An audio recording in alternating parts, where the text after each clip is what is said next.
Eddie Brock and Venom are back for their final adventure, but this time they're up against more than just an alien threat. As Eddie navigates a world of symbiotes, shady characters, and cosmic horror, a showdown with Knull, the god of symbiotes, looms on the horizon. With an epic sacrifice, intense battles, and shocking post-credit scenes, this movie will keep you on the edge of your seat. Stick around to learn why Venom: The Last Dance is more than just the end of a trilogy, it's the beginning of something bigger.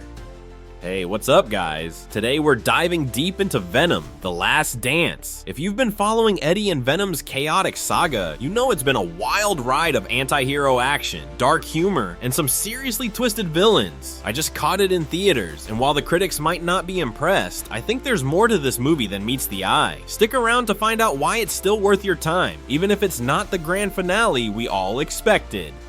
The movie picks up with Eddie hiding out in Mexico, wanted for a crime he didn't commit, at least not exactly. The authorities believe he killed Detective Patrick Mulligan, but as fans know, Mulligan was left in a questionable state at the end of Let There Be Carnage. Eddie's goal is to clear his name, but things quickly escalate when he learns that Knull, the ancient god of the symbiotes, is on the hunt. Knull's plans go beyond simple revenge. He wants to annihilate all of humanity and reclaim what he sees as his rightful place as ruler of the cosmos. To do that, he needs something from Eddie and Venom, something that ties back to their unique bond. One of the most compelling aspects of The Last Dance is how it explores Eddie and Venom's relationship. Sure, they're still bickering and exchanging hilarious banter, but there's a deeper sense of connection and even codependency. At its core, the film is a story about two beings who, despite their differences, can't live without each other. The movie delves into their feelings of loneliness and the struggle to find purpose, making it surprisingly emotional at times. It's a reminder that while Venom is a chaotic anti-hero, there's a heart beneath all the teeth and slime. Knull isn't just some villain pulled out of thin air. His roots in the comics are deep and dark. Created in the shadows between universes, he's as old as the cosmos itself. When the Celestials began to bring light and life to the universe, Knull saw it as a violation of his beloved darkness. He decapitated a Celestial, creating the head that would become Nowhere, a location fans might recognize from Guardians of the Galaxy.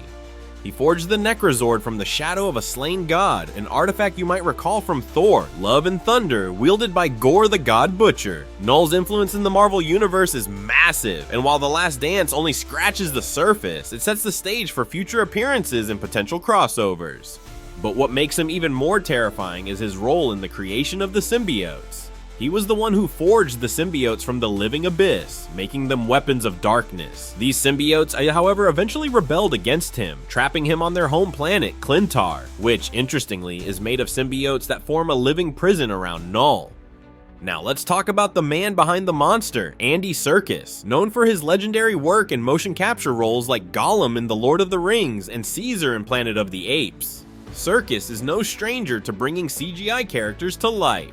Director Kelly Marcel revealed in a recent interview that casting Serkis as Knull was always the plan, even as far back as Venom: Let There Be Carnage. While Serkis directed Let There Be Carnage, he and Tom Hardy were already imagining what Venom 3 would look like with Knull as the antagonist.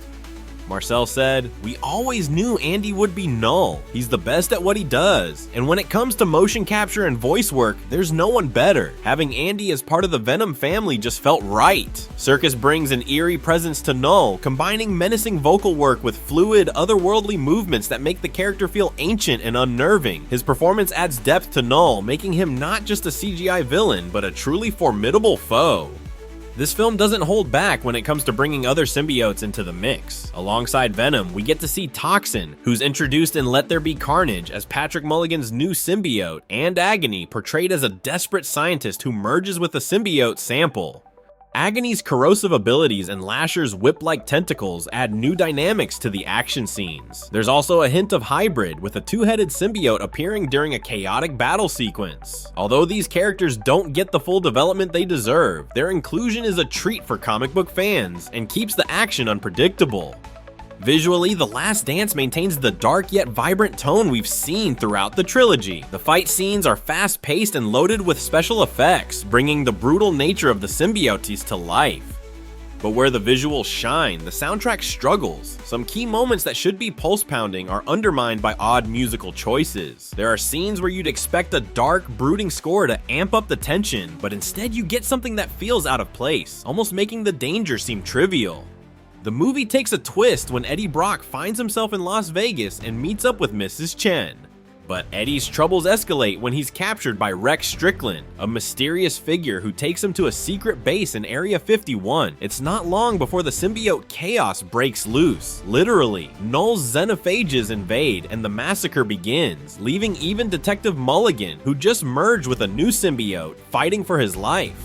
With the xenophages overwhelming the base, it becomes clear that the only way to stop them is for Venom to make the ultimate sacrifice. In a heart-wrenching scene, Venom drags the creatures into tanks of acid, allowing Rex Strickland to finish the job and eliminate the threat. This selfless act not only showcases the depth of Venom's character, but also sets up a touching moment for Eddie, who fulfills Venom's last wish by finally reaching New York and seeing the Statue of Liberty.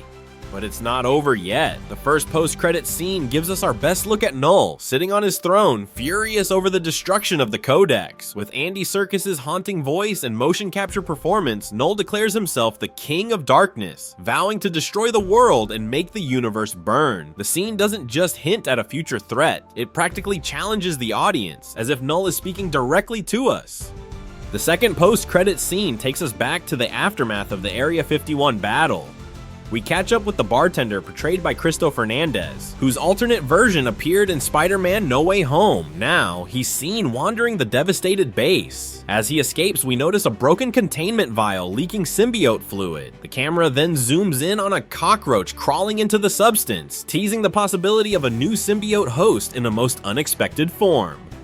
The film may be billed as the final chapter in Eddie and Venom's story, but the setup for future adventures is clear. Knull's revenge plot is far from over, and his cosmic ambitions might just cross over into Spider-Man 4.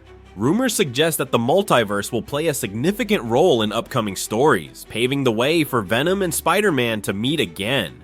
With Knull's powers extending far beyond our world, the potential for a massive crossover is definitely on the horizon. The future of the symbiote universe might also lie with Dr. Teddy Payne, played by June Temple, who now possesses super speed abilities thanks to her symbiote. The possibilities for her character and others like Mulligan Lasher are vast, especially considering the unresolved plot lines. There's a lot of room to expand the story, whether it's through new movies, spin-offs, or even crossing over into the broader Marvel Cinematic Universe. So is Venom: The Last Dance the end, or is it just the beginning? With a powerful sacrifice, stunning visuals, and post-credit scenes that hint at bigger things to come, this movie is more than just a conclusion. It's a launchpad for the future of the symbiote saga. Andy Serkis' portrayal of Knull adds a chilling touch that promises more cosmic chaos ahead. Whether you're here for the action, the dark humor, or the intriguing lore, The Last Dance has something for everyone. Did you catch all the Easter eggs and post-credits details? What do you think about the possible future of Knull in the symbiote storyline? Drop your thoughts in the comments below, and if you enjoyed this breakdown, make sure to like, subscribe, and hit that notification bell for more deep dives into the Marvel Universe. See you next time!